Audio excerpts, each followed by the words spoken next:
स्वागत है आपका अपने चैनल एसएससी एस्पिरेंट साउंड। इस वीडियो में एसएससी सीएचएसएल के सेल्फ गिवन रिव्यू की बात करने वाले हैं। जो कैसा पेपर जो 10 मार्च का मैंने फर्स्ट शिफ्ट का एग्जाम दिया था उसका रिव्यू करने वाले हैं। कैसा आपके एग्जाम में आगे क्वेश्चन पूछा जाएगा। और देखिए एसएससी जो है आपका पैटर्न भी चेंज करती जा रही है, हर शिफ्ट में नया नया क्वेश्चन लाती है, इसलिए आपको जानना बहुत जरूरी है। क्योंकि 9 मार्च का पेपर थोड़ा इजी था, लेकिन 10 मार्च का पेपर जो था थोड़ा डिफिकल्ट था, क्योंकि मैंने एग्जाम दिया तो इसलिए मैं आपको बताने वाला हूँ। अगर बात करें अगर रीजनिंग के सिलेबस की, देखिए रीजनिंग में क्या क्या पूछा गया। देखिए कोडिंग डिकोडिंग से है, लगभग 3 क्वेश्चन पूछा गया था कोडिंग डिकोडिंग से, ठीक है। यानी कि 2 सिंपल पूछा गया था, 3 से 4 शायद होगा, यानी कि 3 मान के चलिए, लेकिन 3 ही क्वेश्चन हमको लगा था और एक थोड़ा हार्ड था, ठीक है। अल्फाबेट टेस्ट इसे एक भी क्वेश्चन नहीं था, ठीक है, इसको कट कर देते हैं। सीरीज टेस्ट 2 क्वेश्चन था, ठीक है, एकदम सिंपल था, कोई ज़्यादा हार्ड नहीं था। रैंकिंग टेस्ट एक भी क्वेश्चन नहीं था, ठीक है। सीटिंग अरेंजमेंट एक भी क्वेश्चन नहीं था। पजल टेस्ट एक भी नहीं था।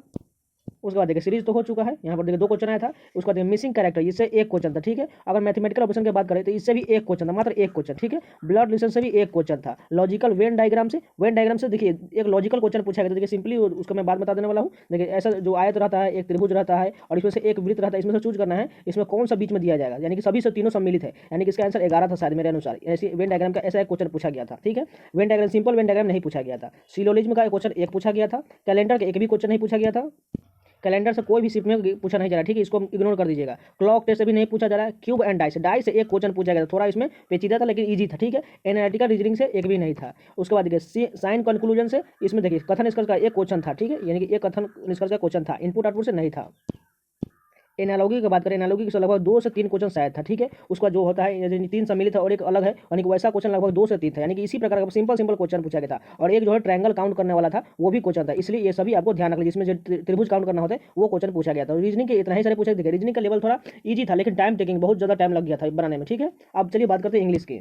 अगर फिल इन द ब्लैंक्स की बात करें तो इसमें से 2 क्वेश्चन था, इजी था, ज़्यादा हार्ड नहीं था। सेंटेंस इंप्रूवमेंट को वही मान के चलिए, सेंटेंस इंप्रूवमेंट, यानी कि इसमें दोनों फिल इन द ब्लैंक्स में ही पूछ लिया गया था, इसलिए इससे कोई दिक्कत नहीं है। एरर डिटेक्शन के भी 2 क्वेश्चन थे, ठीक है। सेंटेंस रीअरेंजमेंट ये क्वेश्चन नहीं पूछा गया था।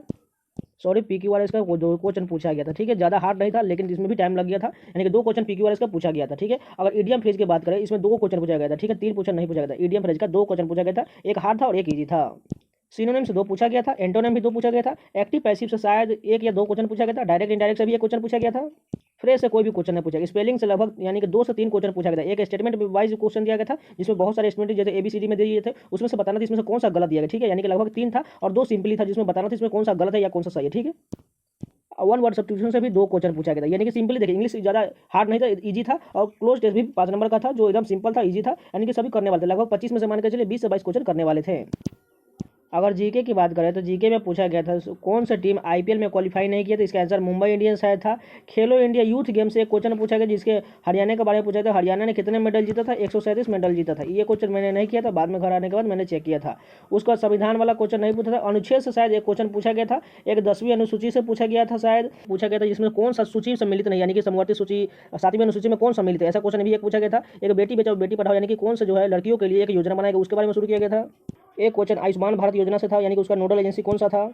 उसके बाद पूछा गया था एक बैरोमीटर से संबंधित है, इसमें से कौन सा बैरोमीटर का उपयोग किया जाता है नापने। उसके बाद आर्टिकल 15 ये क्वेश्चन शायद नहीं था। उसके बाद पूछा गया था 22 में महिला बास्केटबॉल का खिताब किसने जीता था, ये भी क्वेश्चन शायद नहीं था फर्स्ट शिफ्ट में। पांड्या की राजधानी ये क्वेश्चन था। पांड्यों की राजधानी कहा था मदुराई। मोहिनी अटेम्प्ट था और एक कथक नृत्य से भी था। देखिए नृत्य से भी क्वेश्चन पूछे जा रहा है, ऐसा नहीं से नहीं पूछा जा रहा है, इसलिए आपको नृत्य वाले जितने भी मैंने स्टडी वीडियो में कराए हुए जाके जरूर देख लीजिएगा।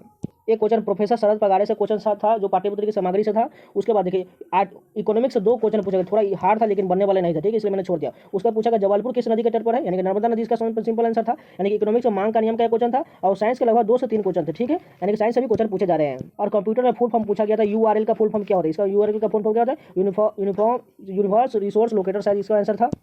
और क्वेश्चन थोड़ा याद नहीं, इसलिए यानी कि मान के चलिए अगर जीके की बात करें तो ये भी क्वेश्चन तो मॉडरेट मान सकते हैं, ठीक है, हाई भी नहीं था और ये इजी भी नहीं था, यानी कि 15 से 16 क्वेश्चन करने वाले थे, लेकिन उसके आगे एक भी क्वेश्चन नहीं होने वाला था, यानी कि मान के चलिए मॉडरेट से तो हाई था, लेकिन इंग्लिश जो था वो इजी टू मॉडरेट था। उसके बाद अगर मैथ की बात करें, चलिए मैथ के बारे में बात करते हैं। परसेंटेज से 1 क्वेश्चन था, ठीक है। अब एवरेज से शायद 1 क्वेश्चन था। नंबर सिस्टम से 1 क्वेश्चन ये भी था।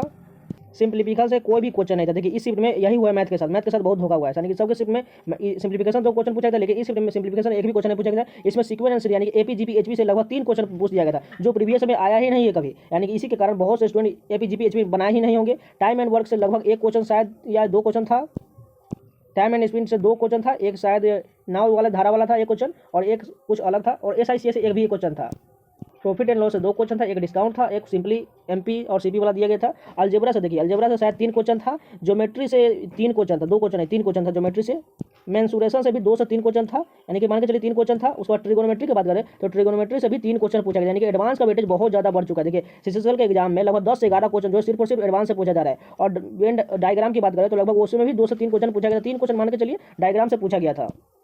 2 इजी थे और एक थोड़ा हार्ड था, उसमें बताना था, परसेंटेज बताना था, यानी कि जो समझिए SICA वाला उसमें लगाकर निकालना था, वो थोड़ा बहुत टाइम टेकिंग लग गया था। अगर इस शिफ्ट की बात करें तो मैथ बहुत ज़्यादा इसमें हार्ड था। मात्र मैंने लगभग 17 क्वेश्चन मात्र अटेम्प्ट किए, जिसमें से लगभग मान के चलिए 15 सही हो सकते हैं, यानी कि 2 गलत हो सकते हैं, ठीक है। यानी कि इसमें बहुत ज़्यादा थोड़ा हाई लेवल का पूछ देगा। इसमें एडवांस पोर्शन जो था वो थोड़ा टाइम लग गया था, इसलिए ये पोर्शन जो है इसमें का APG PHP के कारण बहुत से लोगों को इसमें ज़्यादा अटेम्प्ट नहीं होने वाला है। यानी कि 10 मार्क्स का फर्स्ट शिफ्ट जो है थोड़ा मान के चलिए मॉडरेट टू हाई लेवल का जा सकता है, लेकिन ईजी पेपर तो नहीं था फर्स्ट शिफ्ट का।